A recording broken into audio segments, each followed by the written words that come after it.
ሰበር ዜና የተባበሩት አረብ ኤሚሬቶች አስደንጋጭ ውሳኔ ወሰኑ። የአሜሪካው ፕሬዝዳንት አስጨናቂ ውሳኔ በኢራን እቅድ ላይ ውሳኔ አስተላልፈዋል። ኢራን በዓለም አቀፍ የውሃ ሕግ አሜሪካንን ወንጅላለች። በአሜሪካና ኢራን መካከል ያለው የፖለቲካ ትኩሳት እንደ ረመጥ በሚፋጅበት በዚህ ወቅት በሆርሙዝ ወሽመጥ ላይ አንድ ለየት ያለ ትዕይንት ተከስተዋል። ይህ ክስተት ዓለምን ያስገረመ ነው። በዝርዝር ይዘናል። በሌላ በኩል የተባበሩት መንግስታት ድርጅት አስቸኳይ ጥሪ ለአሜሪካና ኢራን አቅርበዋል። የአውሮፓ ህብረት ለኢራን እጅግ ደስ የሚል ዜና አሰምተዋል። ሁሉንም በዝርዝር ታደምጡታላችሁ። ሰላም ጤና ይስጥልኝ ውድ ተመልካቾቻችን፣ አሁን የተሰሙ ሰበር መረጃዎችን ይዤ ቀርብ ያለው አብራችሁን ቆዩ። በቀጣይ ፈጣንና እውነተኛ ሰበር መረጃዎችን በፍጥነት ለመከታተል ቻናሉን ሰብስክራይብ በማድረግ የደውል ምልክቷን በመጫን አሁኑኑ ቤተሰብ ይሁኑ። ይህንን መረጃ ደግሞ ላይክ በማድረግ ቤተሰብነታችሁን ማጠናከር እንዳይረሱ። አሁን መረጃዎቹን በዝርዝር እንመለከታለን። እስከ ፍጻሜው አብራችሁን ቆዩ።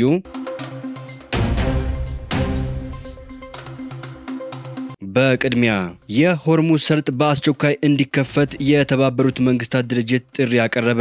የዓለማችን ቁልፍ የነዳጅና የኃይል መተላለፊያ የሆነው የሆርሙዝ ሰርጥ መዘጋትን ተከትሎ የተባበሩት መንግስታት ድርጅት ዋና ጸሐፊ አንቶኒዮ ጉተሬስ ተፋላሚ ወገኖች መስመሩን በአስቸኳይ እንዲከፍቱ ጥሪ ያቀረቡ። ዋና ጸሐፊው በዓለም አቀፍ የንግድ መስመር ላይ የተደቀነውን ቀውስ ለመቀልበስ የባህር መተላለፊያ መንገዶች ክፍት እንዲሆኑና መርከቦች ያለምንም መስተጓጎል እንዲያልፉ ጠይቀዋል። በአሜሪካና በኢራን መካከል ያለው የሰላም ንግግር ባለመቀጠሉና በወቅቱ ባለው ግጭት ሳቢያ የተዘጋው ይህ ሰርጥ የዓለማችን 1/5 የነዳጅና የፈሳሽ ተፈጥሮ ጋዝ የሚያልፍበት ቁልፍ መስመር ነው። ዋና ጸሐፊው በሰጡት መግለጫ ለሚመለከታቸው ወገኖች ሁሉ ጥሪዬን አቀርባለሁ፣ ሰርጡን ክፈቱት፣ መርከቦች ያለምንም ክፍያና አድሎ እንዲያልፉ ፍቀዱ፣ የዓለም ኢኮኖሚም ይንፈስ ብለዋል። ከየካቲት ወር መጨረሻ ጀምሮ በዘለቀው ግጭት ምክንያት ሰርጡ መዘጋቱ በዓለም አቀፍ የኃይልና የሸቀጦች ገበያ ላይ ከፍተኛ መስተጓጎል መፍጠሩን የገለጹት ጉተሬዝ ይህም ከኮቪድ-19ና ከዩክሬን ጦርነት ወዲህ እጅግ የከፋ የአቅርቦት ሰንሰለት ቀውስ ማስከተሉን አስታውቀዋል።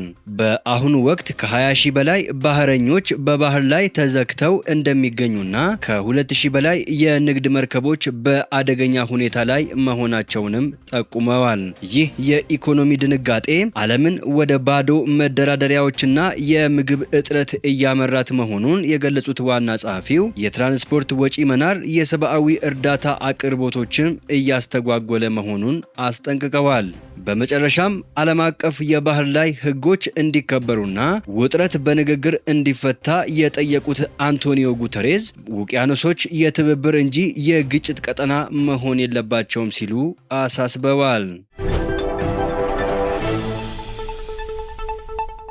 የኒውክሌር ጉዳይ ያልተካተተበት ድርድር አላደርግም ስትል አሜሪካ አቋሟን አስታወቀች።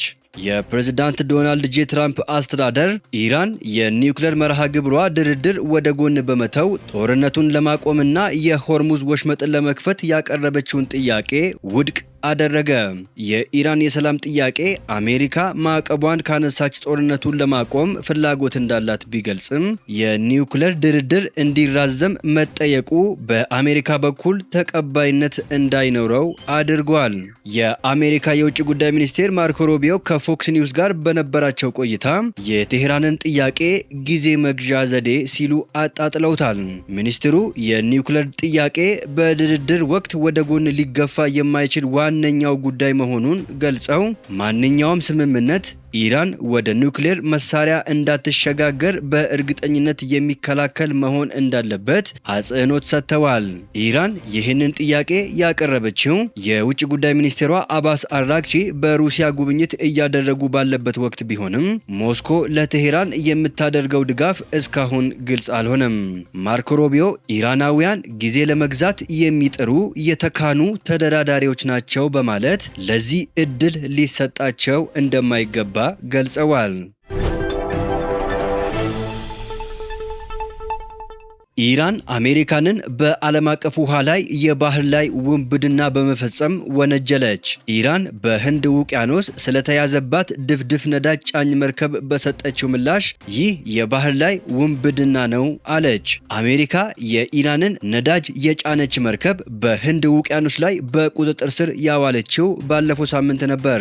የኢራን ውጭ ጉዳይ ሚኒስቴር ቃል አቀባይ እስማኤል ባጋይ የአሜሪካን እርምጃ የባህር ላይ ውንብድና ሲሉ በኤክስ ገጻቸው ላይ ጽፈዋል። ይህ ድርጊት በግልጽ የባህር ላይ ውንብድናን ህጋዊ ማድረግ ነው ያሉት ቃል አቀባዩ በባህሮች ላይ የሚፈጸም በትጥቅ የታገዘ ሽፍትነት ነው ሲሉ አክለዋል። ወደ ባህር ላይ ውንብድና እንኳን ደህና መጣችሁ። አሁን ይህ የሚከናወነው ይፋዊ የመንግስት ፍቃድ ባለው በይፋ ባንዲራውን በሚያውለበልብና ወንጀሉን ህግ ማስከበር ሲል በሚጠራው አካል መሆኑ ነው ሲሉ ቃል አቀባዩ የአሜሪካን እርምጃ ኮንነዋል። የኢራን ውጭ ጉዳይ ሚኒስቴር ቃል አቀባይ አክለውም ዩናይትድ ስቴትስ ሙሉ በሙሉ ለዚህ ህገወጥ ባህሪዋ ተጠያቂ መሆን አለባት በማለት ድርጊቱ የዓለም አቀፍ ህጎችና የዓለም ነፃ ንግድ መሰረቶችን የሚጥስ የባህር ላይ ትራንስፖርት መርሆችን የሚንድ ነው ብለውታል።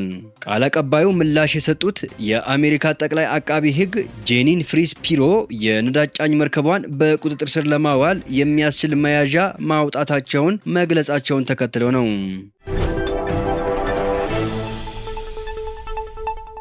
በኢራን ላይ የተጣሉ ማዕቀቦችን በጣም በቅርቡ እናነሳለን ሲል የአውሮፓ ህብረት አሳወቀ።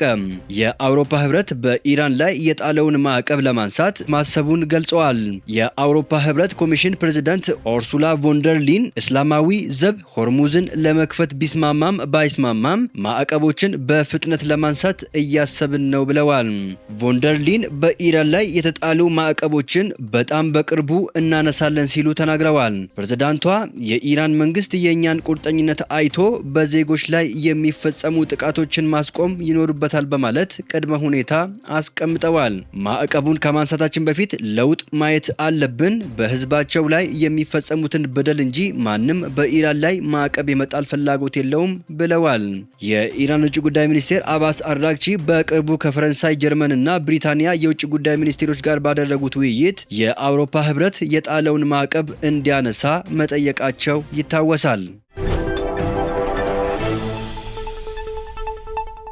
የሆርሙዝ ወሽመጥ የታየችው ምስጢራዊ መርከብ።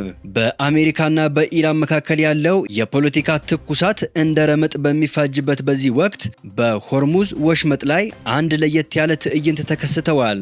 ሰማያዊውን ባህር እየቀዘፈች የምታልፍ አንዲት ግዙፍና ቅንጡ መርከብ የብዙዎችን ቀልብ ስባለች። ይቺ መርከብ ተራ የቱሪስት መዝናኛ አይደለችም። ከሩሲያው መሪ ቭላዲሚር ፑቲን የቅርብ ወዳጅና አጋር ጋር ስሟ በጥብቅ የተያያዘ የባህር ላይ ቤተ መንግስት እንጂ። መርከቧ ማዕቀብና ገደቦችን ጥሳ ይህንን ስልታዊ የባህር መስመር ስታቋርጥ ከጀርባዋ ትልቅ የፖለቲካ ቁማር እንዳለ ያሳብቃል ነው የተባለው። በአሜሪካ ማዕቀብ የተጣለባቸው ባለሀብቶች ንብረት እንደሆነች የሚታመነው ይቺ መርከብ በዓለም አቀፍ ተቆጣጣሪዎች አይን ስር ሆና ባልተለመደ ድፍረት ጉዞዋን ቀጥላለች። ይህ ጉዞ ለባለቤቶቿ የቅንጦት ማሳያ ብቻ ሳይሆን ለዓለም አቀፍ ሕጎችና ማዕቀቦች የተሰጠ ምላሽ ይመስላል። በዓለም አቀፍ የነዳጅ ንግድ የደም ስር በሚባለው የሆርሙዝ ወሽመጥ ላይ የታየው ይህ እንቅስቃሴ በቀጠናው ያለው ወታደራዊ ኃይሎችና ዲፕሎማቶችን በጥርጣሬ እንዲያዩ አስገድዷቸዋል ነው የተባለው። መርከቧ የያዘችው ሚስጥርና ቀጣይ መዳረሻዋ በባህር ላይ ዳርቻው ላይ ለሚገኙ ሀገራት ብቻ ሳይሆን ለዓለም አቀፉ ፖለቲካም አዲስ የመነጋገሪያ አጀንዳ ሆነዋል።